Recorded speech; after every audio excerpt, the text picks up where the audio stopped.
Okei. Head kaasmaalased. Kriis maailma majanduses on tänaseks juba ametlikult välja kuulutatud.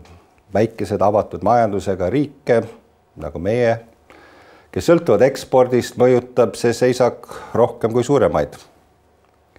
Üha enam kuuleme küsimust, kes on süüdi, kes vastutab. Üleilmses finantskriisis Eestil vastutust ei ole. Finantskriis on majanduse, eelkõige rahamajanduse ühe arenguetapi lõpp. Meie avatus maailmale on suur nii heas kui halvas.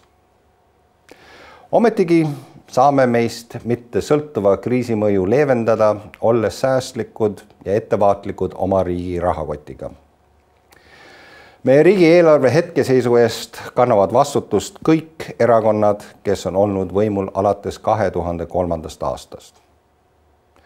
Viimasel 4-5 aastal kasvasid riigieelarve kulud samas tempos tohutult kiire majanduskasvuga, kohati veelgi kiiremini.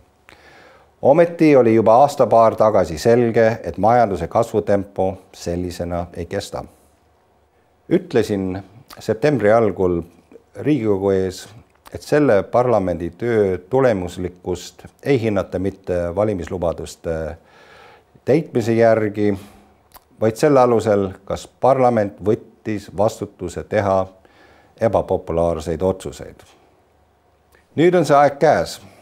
Eesti järgmiste aastate eelarvelised kulutused tuleb kaine pilguga üle vaadata, riigi kulutusi veelgi kokku tõmmata ja eelarve tulud kuluartiklitest mõistliku määrani lahti haakida. Nagu tõusuvesi tõstab kõiki, nii suuri kui väikesi laevu, tähendab ka mõõnaperiood tagasi vajumist meile kõigile. Tuleb leppida mõttega, et riigi panus üldise heaolu kasvu on lähiaastatel mõnevõrra tagasihoidlikum, kui oleme harjunud. See on Eesti viimaste aastate eelarvepoliitika valus hind.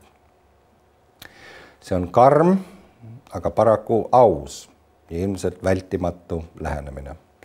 Soovin seesugust otsekohesust ka parlamendile ja valitsusele. Kõige selle kõrval vajab Eesti täpsemat ja selgemat eesmärki kui pelk kulude kokkuhoid. Kärpimine ja säästueelarve on vaid hädapärane tööriist millegi saavutamiseks. See miski on meil teada ja välja öeldud. See on liitumine Eurotsooniga 2011. aastal. See on töö, mida igal Eesti elanikul, sinul, minul, meil kõigil tuleb juba täna tegema hakata. Kui teeme seda tööd hästi, siis kaitseme iseend ja Eestit tulevaste kriiside ja šokkide eest. Ma tean, et üleskutse mitte meelt heita pole eriti usutav ega lohuta neid, kes on juba saanud kätte koondamisteate või kes töötavad vähendatud koormuse ja napima palgaga.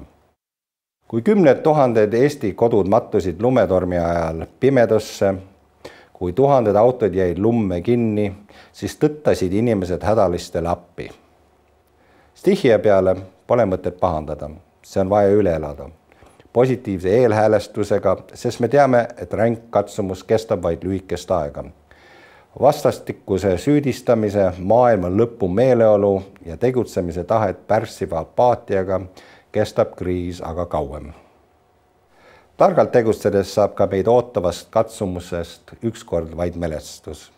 Ebameeldiv, kui tulevikule mõeldes ka vajalik ja õpetlik kogemus.